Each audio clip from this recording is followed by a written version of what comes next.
Ji Ki Fateh. You have to bear with me, I'm losing my voice a little bit. But as Sangeeta Kaur mentioned, the title of this workshop is Gurbani and Gurbani, and the purpose is to discuss and explore what does Gurbani say about the concept of Gurbani. We always, when we read Gurbani, we always see it come across as sacrifice. That's how it's usually translated, and I want to talk a little bit about that. And then a little bit later, we're actually going to go in depth into a particular Shabbat, and really talk about the concept of Gurbani. So when we get to that point, I know I've been nagging you since you got here to do the assignment, or at least look at it, or review it. And so I hope you brought that, you have that with you. I think you all should.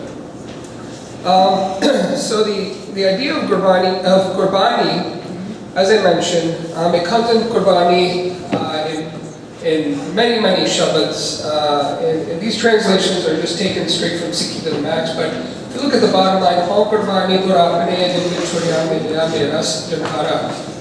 and it's talking about, I am a sacrifice to my Guru, who has reunited me with the Creator Lord from whom I was separated. So we see that comes up again and again, and we also see it with the word balahad or balahari, meaning a similar thing. Balahari, Barapane, Balahari, Sarban. It comes up again and again. So what does that mean, this idea of sacrifice? Another line here, Tam Tam Se Janjani Ka Main Har Paya, Jan Nanak Sad Kurbani. And again, talking about those human beings who find Waheguru in this age of Kal Yug. Guru Nanak is saying that he is a sacrifice to those people, so giving great importance to those people. And Guru Nanak Dev Ji is saying that he is the sacrifice. And that also comes up many times in Gurbani, that Guru Sahib is the one saying that I am a sacrifice to those great Gurus. So a very humble way of saying that. So I want to talk just a little bit about the word Gurbani. And as you read this, I'm sure you're all thinking, boy, this guy doesn't know how to spell, because I clearly spelled it with a Q here. And the reason for that is because the word Gurbani or Qurban is actually an Arabic word. And that's the actual word that they use to mean sacrifice. And the origin of this word, or this concept actually goes way back to the Old Testament.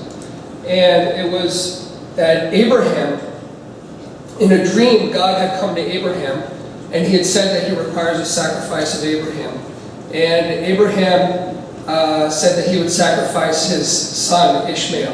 And he was committed to doing that to please God. And before he could go through with that, God sent a lamb to be sacrificed, because God was pleased with Abraham's thought process, with his devotion. And he sent a lamb and said, sacrifice this instead. And from that, what ended the tradition that was passed on was to sacrifice an animal to please God. And so it goes way, way back, thousands of years, to this idea of the religious practices of sacrifice, way before Sikhi came to be. And literally, the word Gurbani actually means an act that's performed to please God or please Allah. And then literally, as I mentioned, what they do to please God is actually physically sacrifice an animal. So this was the practice that was going on in Guru Sahib's time.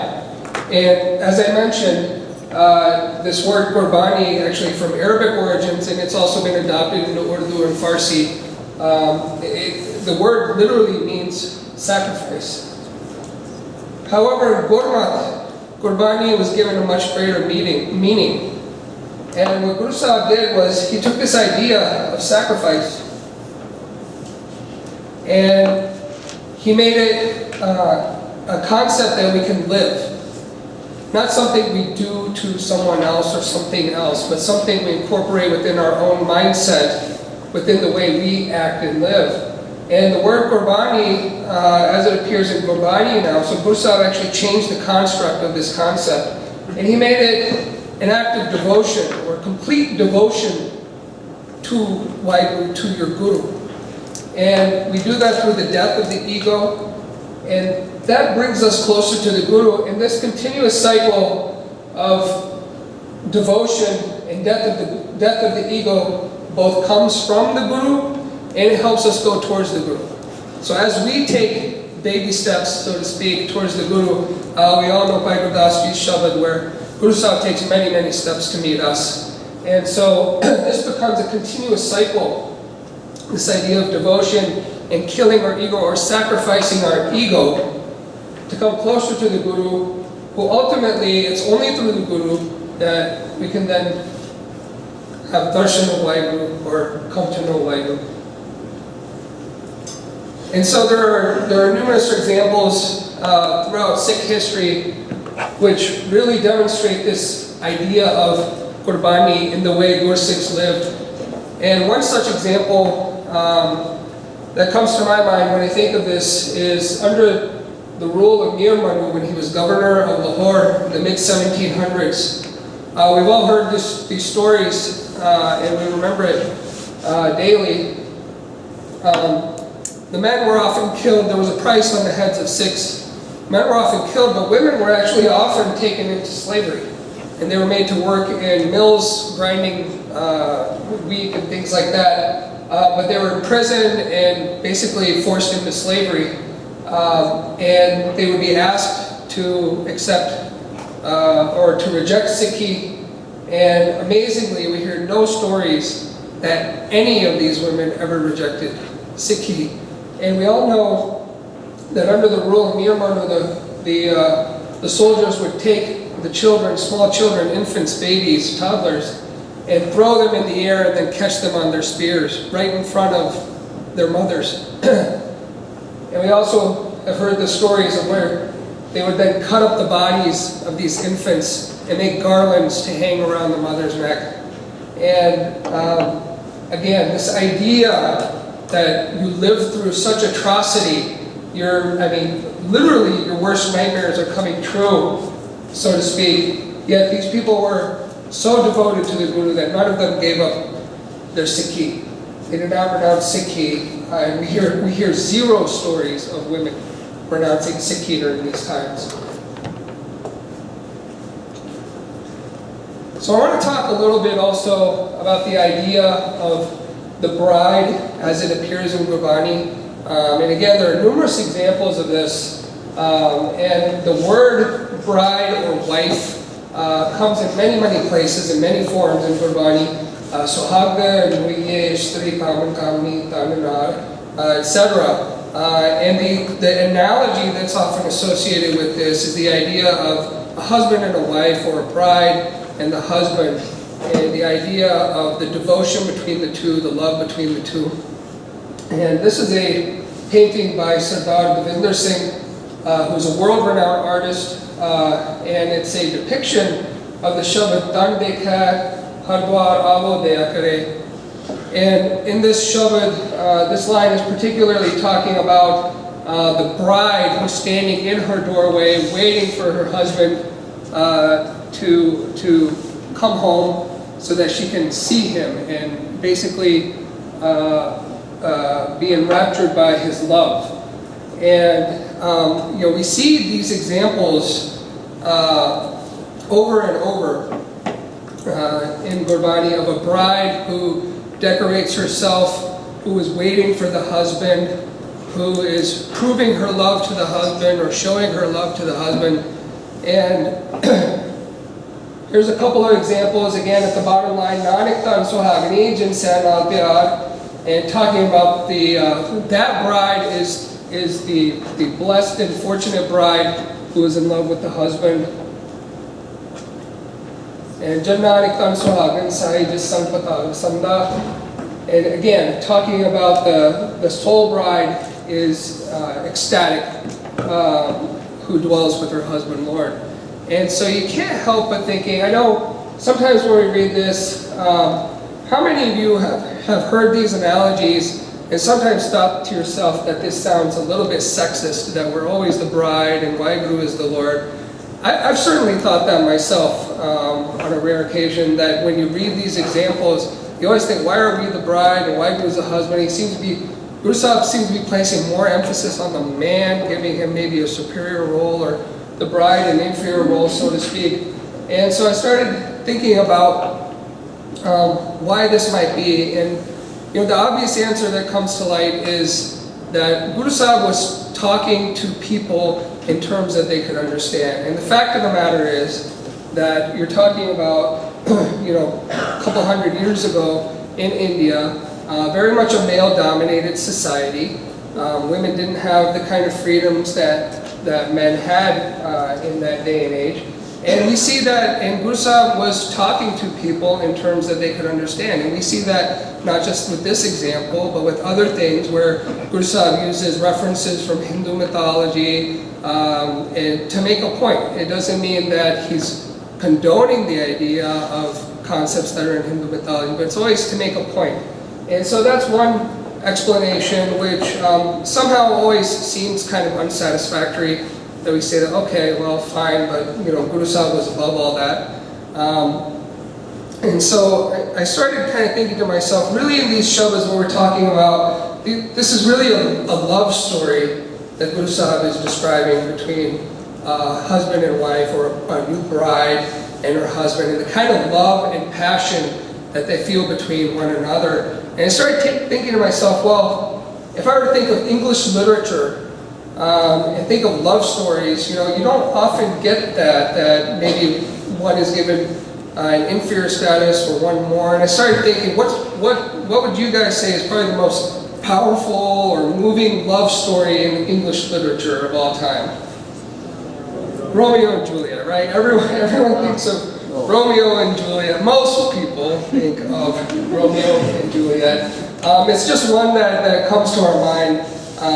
We're almost programmed to think that. So I took Romeo and Juliet, and I started looking at in Verona, Italy, in the late 16th century. What would society have been like then? And to be honest, the society wasn't much different, to be honest, in a lot of ways than India would have been around the same time.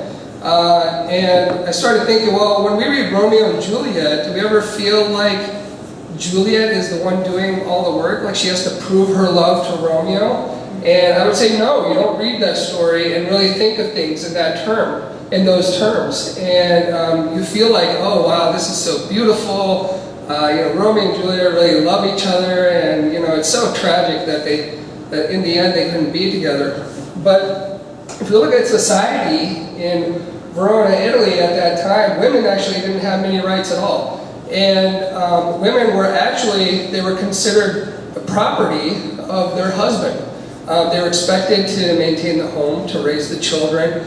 They couldn't really just go out and about by themselves and things like that. And so they were very much controlled by their husband, very much a patriarchal society in a male-dominated society. And that actually does come through in the story when you read it in a lot of ways. Juliet is not the one running around with her friends and going out and doing things like that. It's always Romeo doing that. So just to make the point that I don't think it's the society or the social standards which kind of make people think that the analogies used by Guru Sahib are somehow different than what we have here. And I just want to mention, I don't mean to say that Shakespeare is on the level of Gurbani, obviously not. But I think the analogy here, we can draw some insight through the analogy here. And so I started thinking, okay, well, what is it about Romeo and Juliet then that we tend to think of it in different terms? As far as, is there any sexist component here?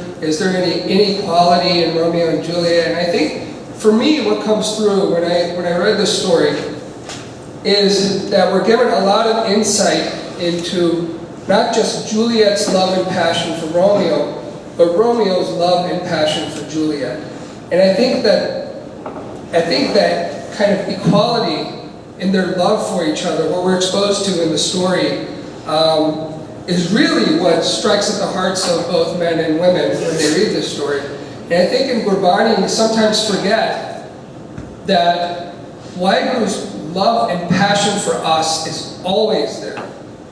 And it's intense.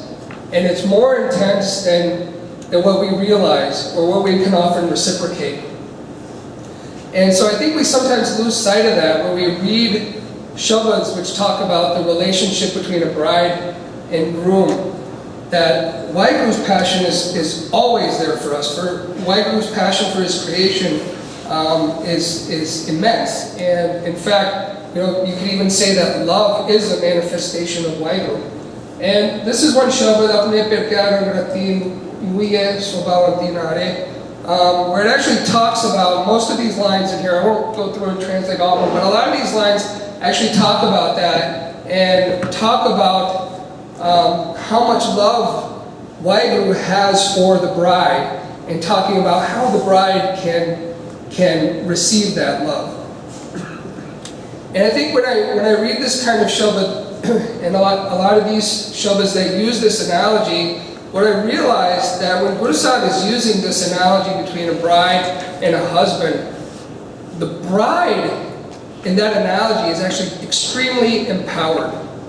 It's the bride in that analogy who has the ability to connect with Waheguru. It's the bride who makes the decisions, the conscious decisions, to actually become a Gurmat, to actually do what the Guru says and move towards Waheguru and develop that love for Waheguru. So I think what we can take away from these kinds of shabads is how empowered we are, that we have the ability to foster that and nurture that relationship with Waheguru. On Waheguru's end, it's always there. It's being showered upon us constantly.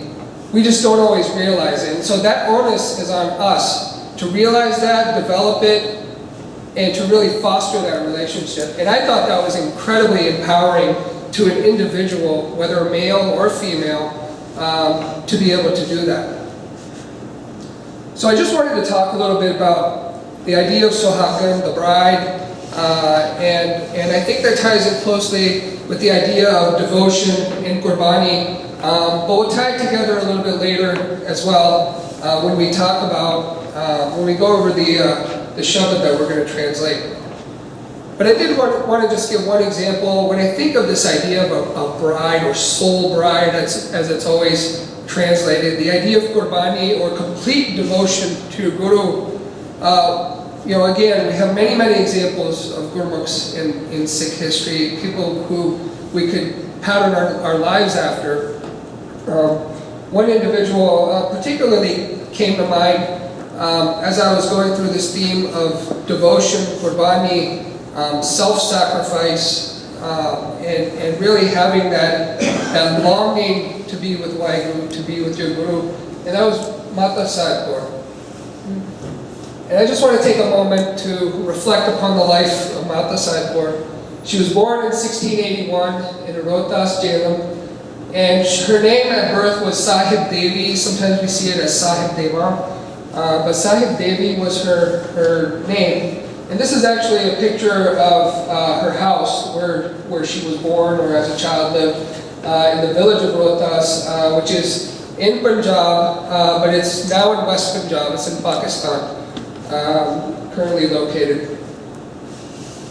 Her parents were Mata Jas Devi and Bayaramu Basi, and her father Bayaramuji actually came to Guru Gobind Singh, and he offered his daughter to be married to him. And he basically said, and he was a very Gurmukh, very Gursikh individual, and they lived a very Gurmukh lifestyle. And he basically came to Guru Gobind Singh and he said, my daughter is of marriageable age, I want her to marry you.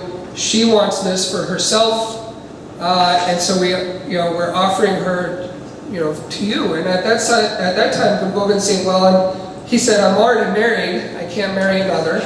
And he said, so I'm sorry, I won't be able to, but Bayaramuji was very insistent, and so was Mata Sahib. This is what she really wanted. She wanted to be the bride of Guru Gobind Singh. And they were insistent. They basically said, we can't take no for an answer. Sahib Devi cannot live without her. And Guru Gobind Singh decided he said, well, as I mentioned, I have a wife, I have children, I can't take another wife, but he did accept Sahib Devi into his home to be with, to spend time with and live with Guru Gobind Singh, but they were not married and they did not live as husband and wife. So I think that's an important point to make here. They did not have a relationship of a husband and wife, but she was completely devoted to Guru Gobind Singh and she lived in his home with them. And throughout the rest of her life, she would show complete devotion to Guru Gobind Singh. She rarely left his side. She would even go to, when he would go into battle, she would be there with him, travel with him. She was even in there when Guru Gobind Singh was attacked by two Pathans, and he left this world. She was there at that time as well. And Guru Gobind Singh respected her so much. She was completely devoted. She completely encompassed this idea of Kurbani in her life. She wanted nothing for herself and only to please the Guru. And the Guru was very much pleased with her, and he trusted her. He even, at one point when she was going to Delhi, he entrusted her with the Shastras of Guru Hargobind Sahib to take to Delhi with her. Something which was considered to be of some value to the Sikhs. He entrusted with Mata Sahib Kaur. And it's said that at the time when Guru Gobind Singh decided to take Mata Sahib Kaur into his home, that the Sangat at the time actually came to Guru Gobind Singh and they questioned him a little bit. They said, do you think this is fair to her? This woman she's young, she's got her whole life ahead of her, she may want to have children, she may want to have a family, and you're denying her that in a sense by saying that you'll take her in and she wouldn't marry anyone else. And Guru Gobind Singh's response to that, as we're told, was that she would actually be the mother of a great many offspring who would live forever and be known all over the world. And of course he was talking about the Khalsa Panth. And Mata Sahib Kaur became the mother of the Khalsa Panth. This was the title that was bestowed upon her. And we know today, even today, and in the Amrit Sanchar ceremony, you're told by the Panch Pyare that your father from now on is Guru Gobind Singh, and your mother from this point forward is Mata Sahib Kaur. So this is the greatness of this individual. It's not a small thing to be given to be acknowledged as the mother of the Khalsa Panth. So this was the greatness of Mata Sahib Kaur. This was the kind of Gurbani that she lived in her life, to be completely devoted to the Guru and to live a complete life within Gurmat. After Guru Gobind Singh left this world, Bhai Mani Singh escorted her to Delhi to join Mata Sundari Ji, and she would stay in Delhi for most of the rest of her life. She was revered by the Khalsa Panth. She was very much respected by the Panth even after Guru Gobind Singh left this world. And during her lifetime, she actually issued 9 hukamnamas. Some sources say 8, but it seems like there were 9 hukamnamas that she had issued, some of which at least have to do with the collection of money for langar and things like that. But you can see, she was given status amongst the Panth. She died in 1747 at the age of 66, and currently, here's an image of one of those hukamnamas. These are preserved and on display there, and they've been translated. There are books out there by Professor Ganga Singh has a book containing her hukamnamas. And this is Gurdwara Bala Sahib in Delhi, where her last rites, so to speak, were performed, and there's currently a memorial for Mata Sahib Kaur.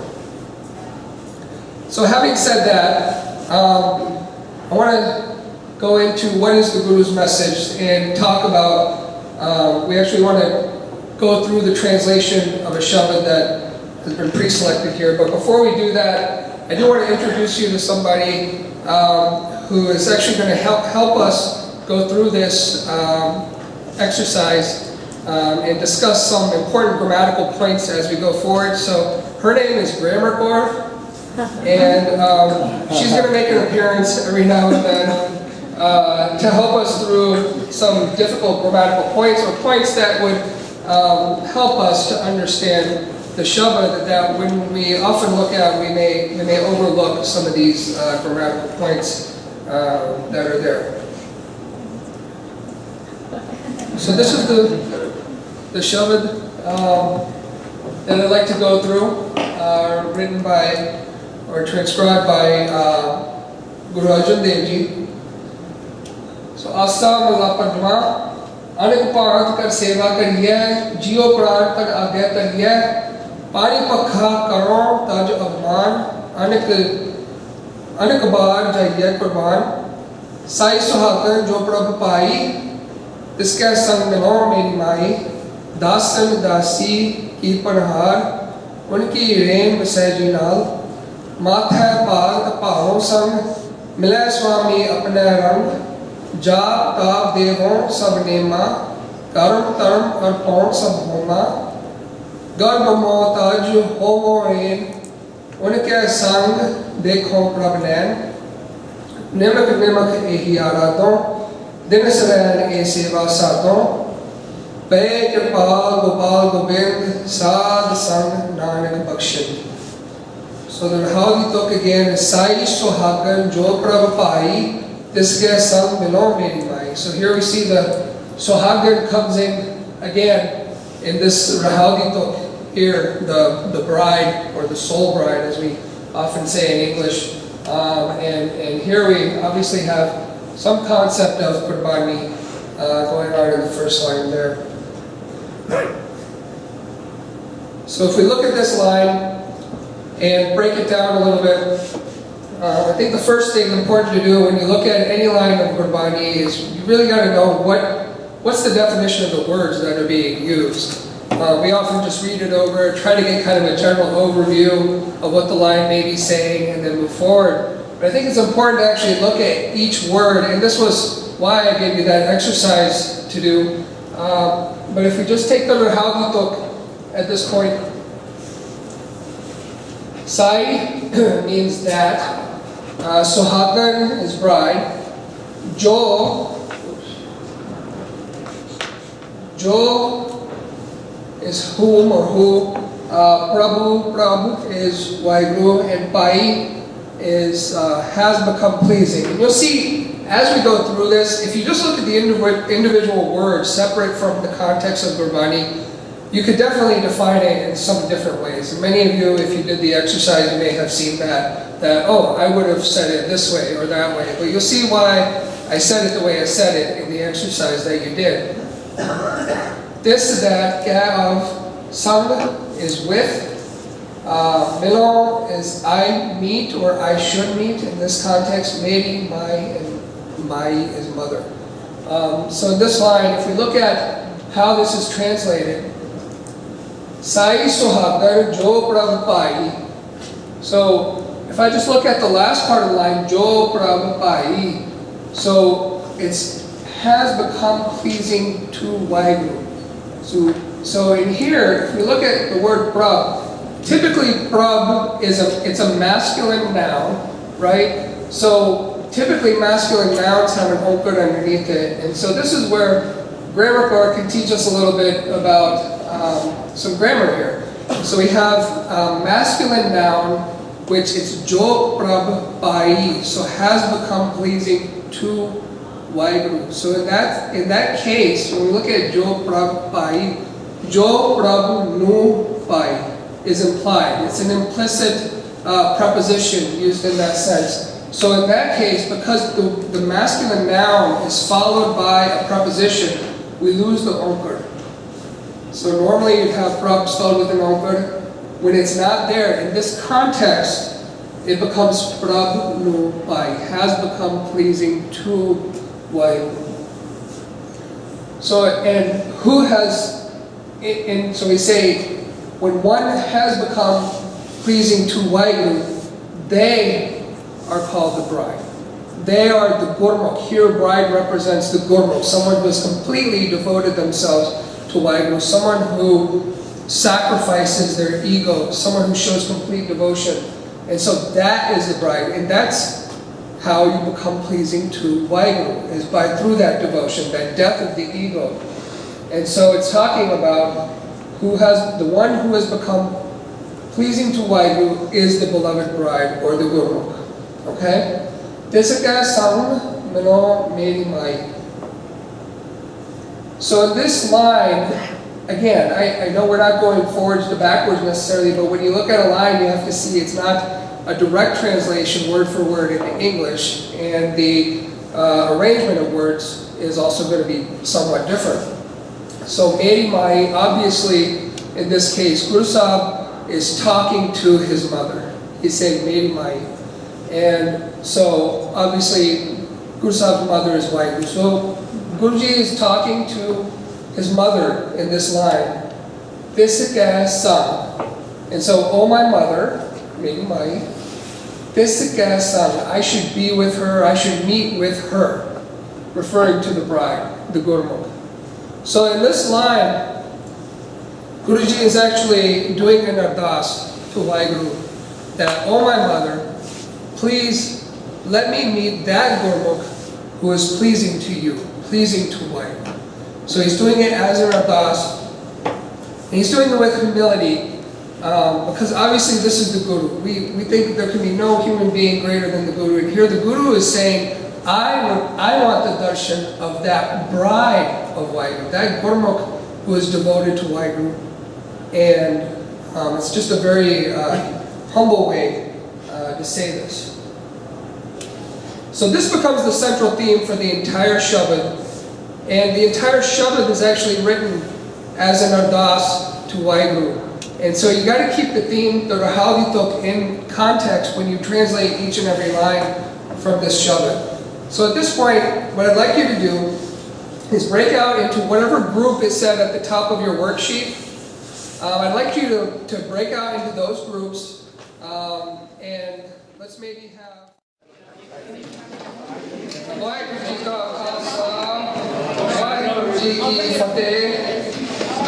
I just want to make a couple of points. Ovi Kwampo has talked to me about this Shabad and asked me to make a couple of points which I think are noteworthy. One is that the idea of Sohagan, just to emphasize, which I mentioned in a sense, but Sohagan is a devoted bride, very devoted, and the contrast of that appears in Gurbani is the word Sohagan, which actually means somebody who is married to one person but loves another. And so Sohagan is used as a completely devoted bride, so I just wanted to make that point. The other point Mukherjee asked me to make was that when you talk about Meri Mai, one way of looking at that is that Guru Sahib or us, when we read it, that we're talking to our own intellect or our own wisdom within us, almost talking to ourselves.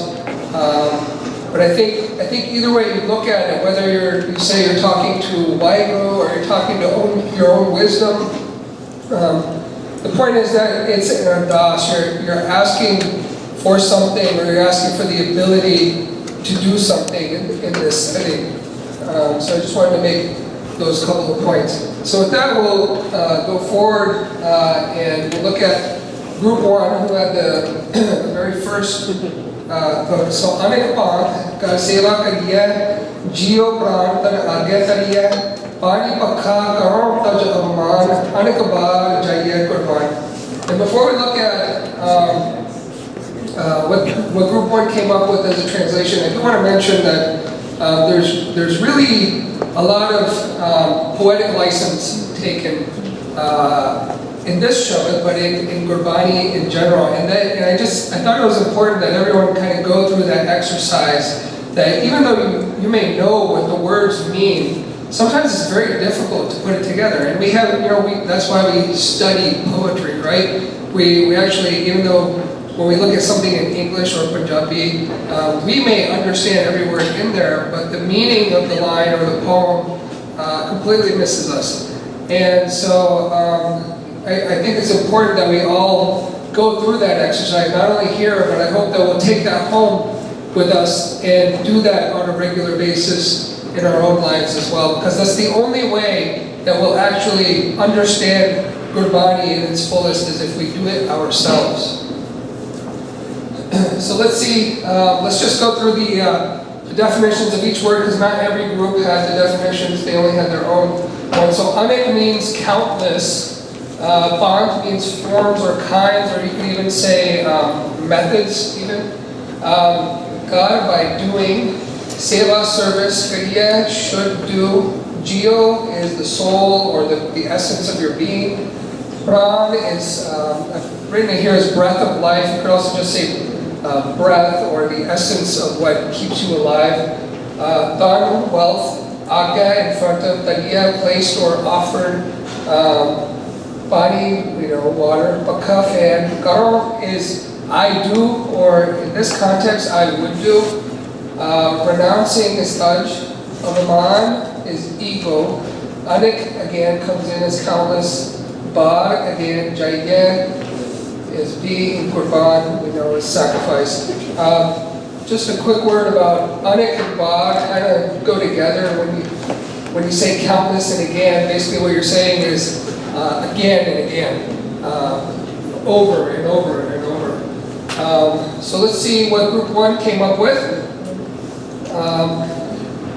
And again, the point of this is not to humiliate anyone or see how bad of a job anyone did. I was actually hearing some really great things coming from each group, and some things about grammar and things like that I was actually surprised that I was hearing from some of the groups. So I would or could do seva in many different ways. I place my soul, breath, life, and wealth. Soul, breath of life, and wealth in front of you, meaning Waigu. By renouncing one's ego, one should do service of water and fanning. In my life, I have many times, or again and again, a sacrifice to you, Waigu. So a couple of things about this show. So again, talk about Anek Pant, and God here is. It's got a sihari with it. So that actually means karke. So it's a verb with the sihari. Seva kariya. So I would or could do seva in many different ways. So very good. I think if we go to, so this was the translation that I worked on before coming here. If we look at it, again, I kind of want to make the point that, again, this is a type of ardas that's being done. So you can almost preface every line with, "Oh, my mother," because you're speaking to your mother, you're asking for the ability to do these things. And I think that's an important point when you're translating each line. It's you're asking for the ability, or that I should be able to do these things. So if we look at what's written here, the seva of beloved bride is implied. So when I mentioned that we should look at the Rahal Ditok, we're actually talking about the bride, right? Sohagan is who this Shabbat is really talking about.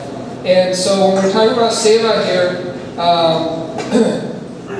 Group 1, I think, fell into the same trap that I think many of us would, that we think we're talking to Wahegu in this line, or about Wahegu in this line, and really you're talking about the Sohagan. So again, it's important to go back to that Rahal Ditok. So the seva should be done in countless different ways. So I think you guys did a great job with that part. This soul, so Jio is soul, Pran is each and every breath, you can think of it, that keeps us alive. So each and every breath of yours, or your breath that keeps you alive, and personal wealth, everything should be dedicated to her. So real quick, just to point that out, this is called a past perfect participle. Kind of hard to say fast. Past perfect participle.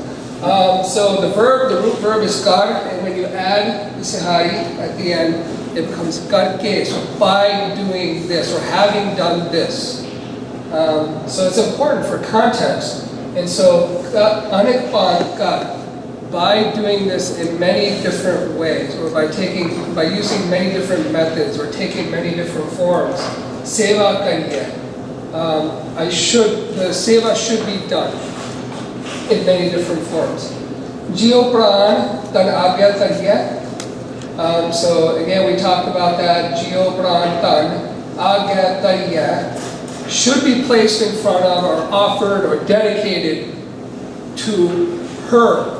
Okay, so we're actually, again, talking about the Sohagan. We're not talking about in front of Waigu, we're talking about the Sohagan.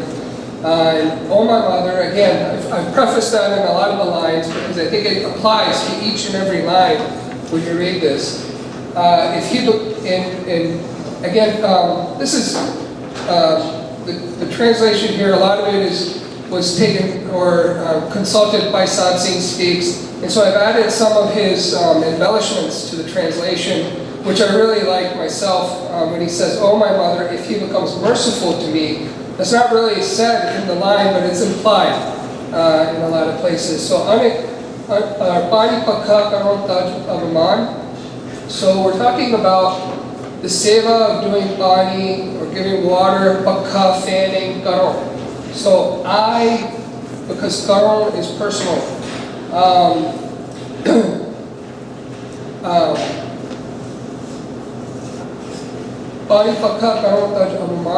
So I should do the seva of giving water and fanning.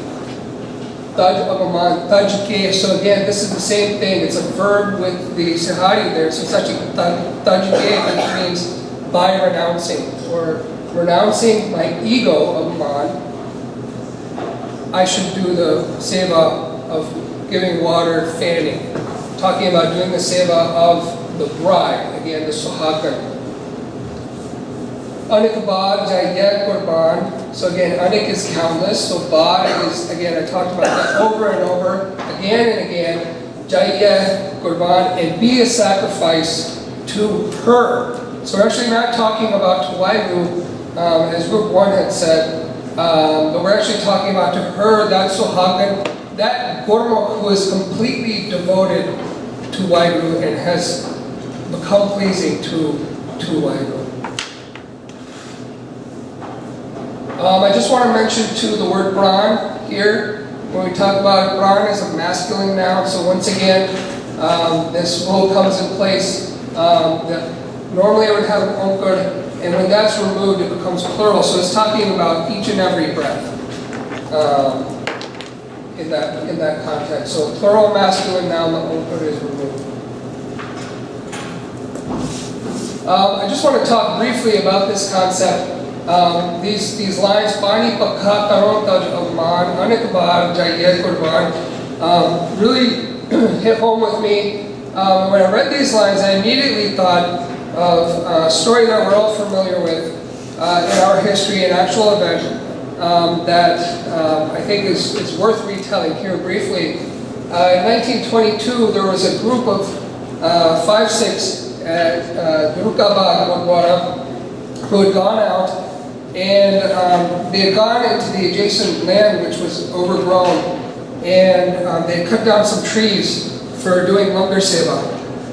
And that land actually belonged to a mahant legally, but we all know that this was land that in the past had belonged to Sikhs and had been put in the care of mahants. But legally at that point, under British rule at this time, the mahant was able to show this is legally my land, and actually had filed a complaint that the Sikhs had stolen wood from his land. And those Sikhs were actually charged with this crime. They were arrested, and they were sentenced to 6 months in prison and a fine of 50 rupees each, which doesn't sound like a lot now, but to them I'm sure it was a lot of money. And this actually sparked riots in the area. Riots. Well, I shouldn't use the word riot. It was a peaceful agitation, is what it was, organized by the SGPC and Akali Dal, and they actually had resolved to not be violent, to have a very peaceful agitation or protest against the arrest and sentencing of these Sikhs. And what ended up happening was that the police and the government officials ended up severely beating a lot of Sikhs. They were beaten, they were tortured, they were arrested, and it was actually considered, and no Sikh fought back. They maintained their peacefulness under all of this oppression. And it's actually considered a very shameful event on the face of the police at that time in the British government. And this actually went on for several weeks. This protest, which was peaceful, and the arrests that went on, and over 5,600, about 5,600 Sikhs were arrested. So a lot of Sikhs got together, and they were imprisoned. And they were actually sentenced to spend, some of them at least were sentenced to spend 2 years, 2.5 years in prison, as well as a larger fine. And they were traveling on this train to a prison. This train left Amritsar, and the Sikh prisoners were on the train. And these were people who they had felt had been doing the Guru's work. They hadn't done anything wrong other than protest and injustice. And so these were people who were considered to be Gurmukh individuals, Sikh individuals, had not done anything wrong according to the Guru. And with the Sangat of Panja Sahib Gurdwara, when they heard that the train was going to be coming through their area, they decided that they were going to make lumber for that Sikh Sangat who was on that train. And so they made the lumber, and they brought it to the railway station, only to find out that they were told that the train is not going to stop here, you've wasted your efforts, there's no reason for you to even be here. And so what the Sangat decided to do at that point, because they had determination that they were going to feed those prisoners, they knew they were hungry, they were thirsty, and they decided that they were going to stop that train at all costs. And they sat on the railroad track. And men and women alike sat on the railroad track and said, we're going to stop this train. And we're going to feed that Sikh Sangat who was on that train.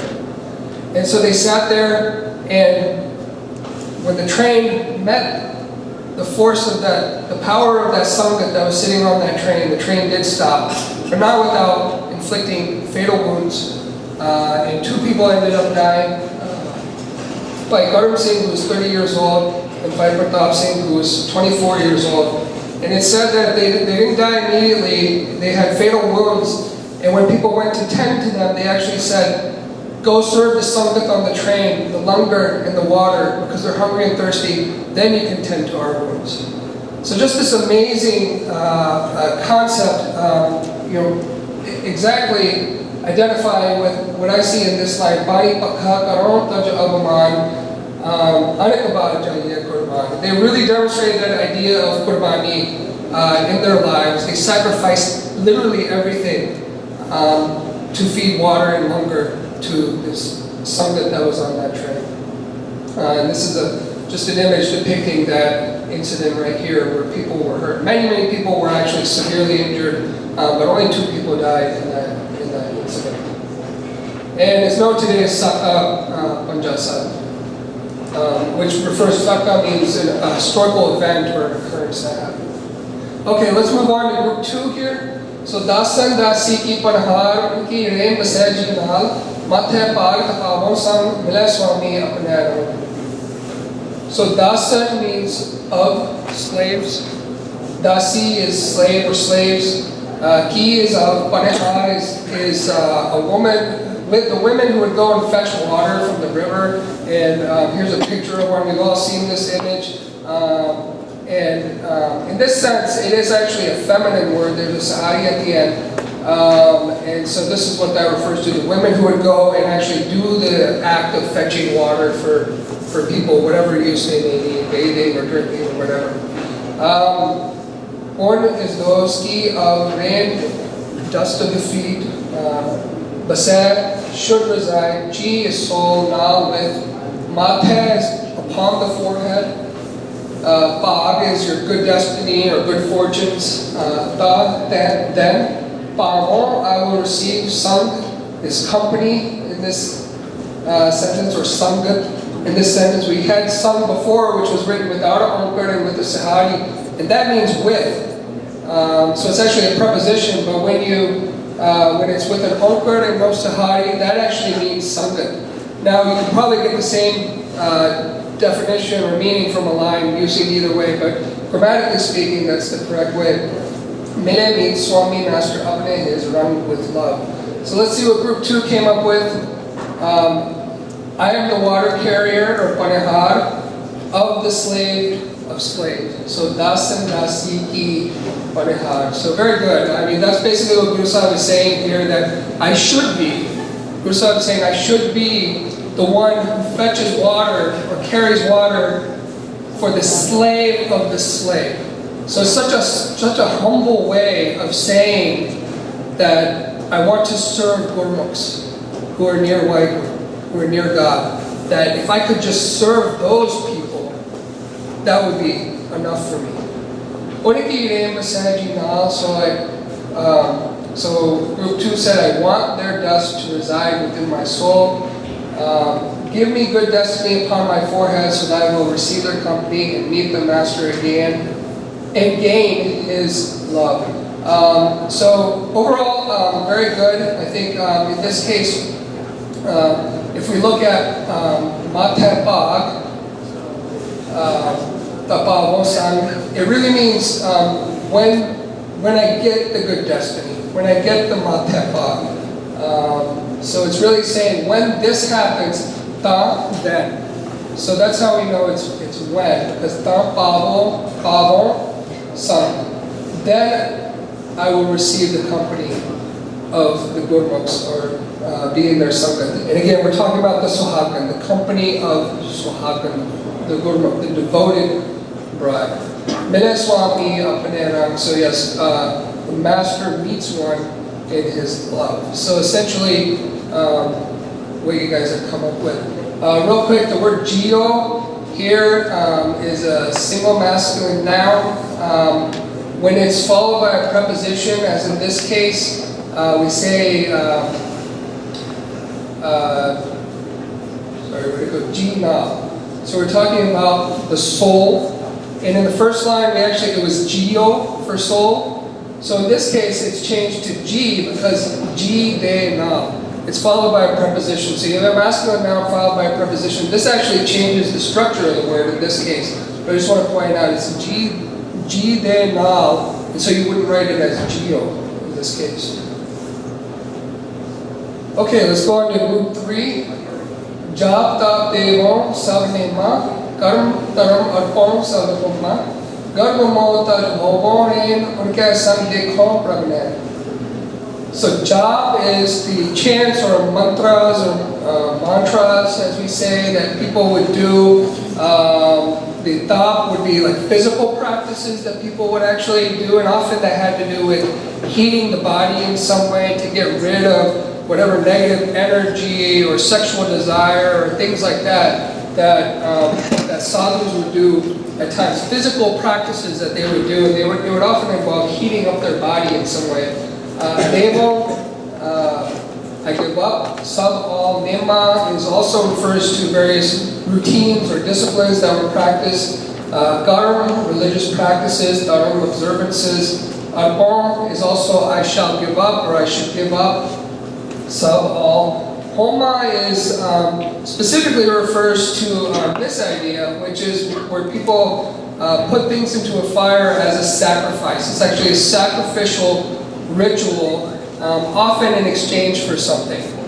So that you want a particular thing, it depended on what you put in the fire then for that particular practice. Often it was butter. They would put pure butter into the fire, and that was something of great value that you would put in the fire in exchange for receiving something else. Garb is ego or egotistical pride, more is attachment. Taj, again, this comes in as we talked about a verb with the sahari taj ke, by renouncing. Hovon is I should become or I become. Rain, thus defeat. Un, those. Ka of sung is, again, it's a sihari, not an umkarandadagaka, means with, but again, the meaning will probably come out the same. Dekho is I see or I shall see or behold. Prabhu, Vaigu, Nan, eyes. So group 3 came up with this. Chanting and observing religious practices, I give these up. That have been a part of my rituals or my discipline. All physical practices, religious observances, I offer as a sacrifice. And then the second part, my egotistical pride and worldly attachments are just mere dust. I would like to be in the company of those beloved brides and see Waheguru through her eyes or their eyes. So I think in this case, this is one example that there's a lot of, like I said before, poetic license in the way words are arranged and things like that. And sometimes it's very difficult to come up with the meaning here, but certainly a lot of the themes here I think are very correct. Giving up of jap, tap, nema, karam, taram, homa. And so what Guru Sahib is saying here is that, and again, I like this from Bhai Sahib Singh, so I took it that he put some implications within the line that I thought were very befitting. I am ready to give up all chants, penances, and disciplines, and I am ready to give up all religious practices, observances, and rituals. So it's everything that people thought would bring them closer to Waheguru, bring them closer to God, or more higher spirituality. Guru Sahib is saying, I'm ready to give all of those things up. They're almost worthless to me. So against so by giving up or by renouncing my egotistical pride and attachment, I should become the dust of the feet of these Gurmukhs, the Sohagar. So again, where's the, you read that, you say, where's the I should become or I become? Well, it's Hovon Rain. So, and the idea of the Gurmukhs is implied in there. Because the whole Shabad, as I mentioned, we're talking about the Sohagar, the Gurmukh, the devoted bride. One can some they call Prabhanan, and within their company, one can son, those with or of, son with. So within their company, they call Prabhanan, I shall be able to behold Waheguru or see Waheguru, have darshan of Waheguru with my own eyes, non-being eyes. So again, another point here, we talked about Tajke, past perfect participle. I like saying that a lot. So, so the meaning is basically, again, talking about the idea of Kurbani, of sacrifice. What have you sacrificed? You've sacrificed your ego, you've sacrificed things that don't matter when it comes to your relationship with Waheguru. And then the last group, Nimak Nimak Hiyaraton, Dinsarane Seva Saton, Ek Kripal Gopal Gobind Sad Samnan Bakshin. So Nimak is the moment it takes you to blink. So that time period is Nimak.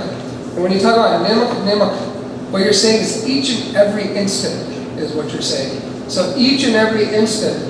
Ehi, this, Araton has at least two different definitions. Araton can mean to worship, or I worship, but it can also mean that I pray for or ask for the resolve to do something. This day or night, all this seva service, Sadon is I may do or I shall do. Pae has become Kripal, merciful, Gopal, cherisher of the world. Gopal is the one who cares for and provides and nourishes as well. So there's not really a great English word for that. Gobind is Lord of the universe. Sad Sang joins in the Sad Sangha, and we'll talk about that in a minute. Nanak, in this case, K Nanak, we'll talk about that in a minute. And then Bakshin is, I've written a grantor of boons, but basically any positive thing that you might ask for, any helpful thing is the one who grants these things to you. So this is what Group 4 came up with. Each and every moment of a blink, so good. Nimak Nimak, I pray for this resolve. So very good. That's perfect. Day and night, that day and night I may do this service. Dinasanani seva sakdom. And we're talking about here again the seva of, not Waheguru, we're talking about the seva of the Gurmat, the Suhagan. Pe Kripal Gopal Gobind, so the cherisher of the world, the Lord of the universe, has become merciful. So Pe Kripal, that means has become merciful. Nanak Bakshir. Nanak, the company of the holy, is the grantor. They didn't like my word for grantor of boons, so they changed it to grantor of the fruit basket of Nam. So they were a little more creative than I was. A little bit here that I'd like to explain.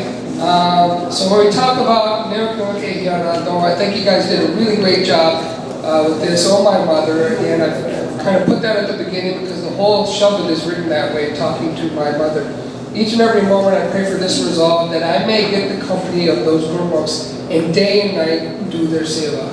So pretty much what you guys said. Hey Nanak, so here we're talking about Nanak this is a case, so it's a noun used in a specific way. And in this case, the onkar from Nanak is removed. So this we call a vocative case, and it means hey Nanak, you're speaking to Nanak.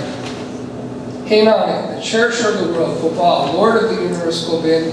And in this case, this is another instance where a lot of poetic license is taken here, and it's difficult in the word order. It's easy to get really jumbled up in what's being said, but Bakshin really goes with Gopal and Gobind. So you're saying, hey Nanak, all these things, Gopal, Gobind, Bakshin, Pe Kripal. So talking about Waheguru has become merciful on the person who is in the Sad Sangat. So Sad Sang Devich. So in this case, Sad Sang is the root word with the Sahari you're talking about. Sad Sang Devich. So there's an implied preposition after the word Sad Sang in this case. So I think now that we've kind of talked about the entire Shabad and the meaning, this idea of how Guru Sahib is saying, praying for these things. Now, how can I do seva? I should do this. I should serve the Gurmat, the Suhagan in this way, in that way. I should join in the company of the Sad Sangat. And just in summary, I'd like to read to you, as we pass this around. So this is the translation of the Shabad that we've gone through here today. Describing how Kurbani is applied, and I'd just like to briefly read a summary to you. So Guruji is doing ardas to Waheguru, his mother, or as Pradeep Uncle pointed out, could be doing ardas to your own intellect. You're asking for the wisdom, you're asking for something. And so asking that he may become attached to those Gurmats who are attached to Waheguru. He asks for the opportunity to serve those Gurmats in every capacity, because through their sangat it is possible to have darshan of Waheguru. Guruji is saying that he wishes to utterly devote himself and dedicate everything in his life to this seva, as the other things in life don't matter. The dharam, homma, all the things he was doing hold no true value compared to the fruits obtained from being in sadh sangat, right? In sadh sangat, Guru Sahib says you can have darshan of Waheguru. This is the concept of Kurbani that Guruji is so beautifully elucidating for us in this most humble style.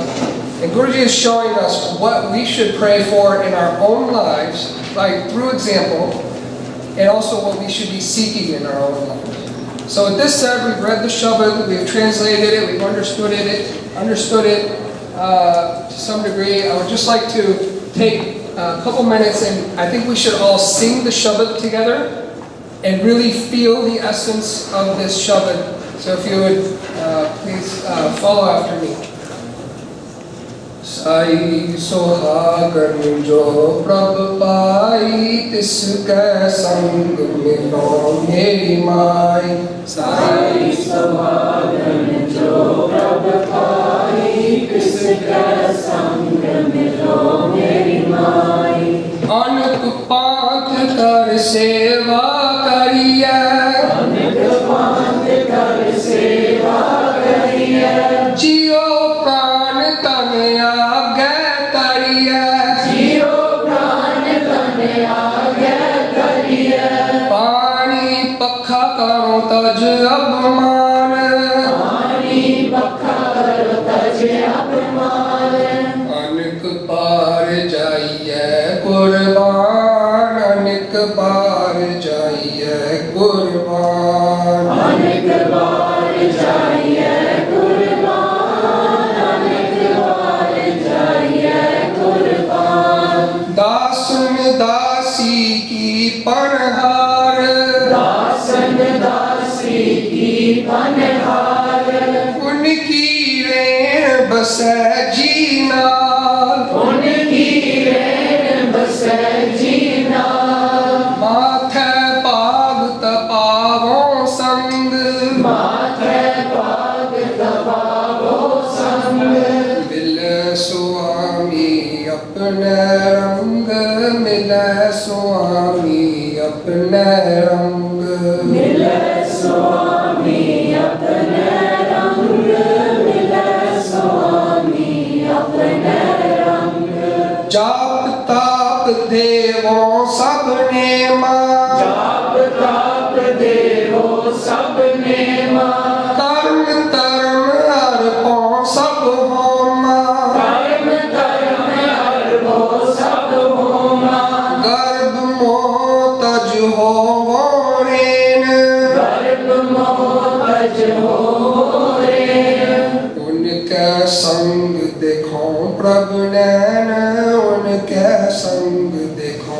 प्रभु नैन, उनके संग देखो प्रभु नैन, उनके संग देखो प्रभु नैन, निमख निमख एही यारा दो, निमक निमक एही आराधो, दिन शरण सेवा साधो, बिनस गए सेवा साधो, पै कृपाल गोपाल गोविंद, एक कृपाल गोपाल गोविंद, साध संग नानक बख्शिंद, साध संग नानक बख्शिंद, साध संग नानक बख्शिंद, साध संग नानक बख्शिंद, साई सुहागन जो प्रभ पाई, तिसकै संग मिलो मेरी माई, साई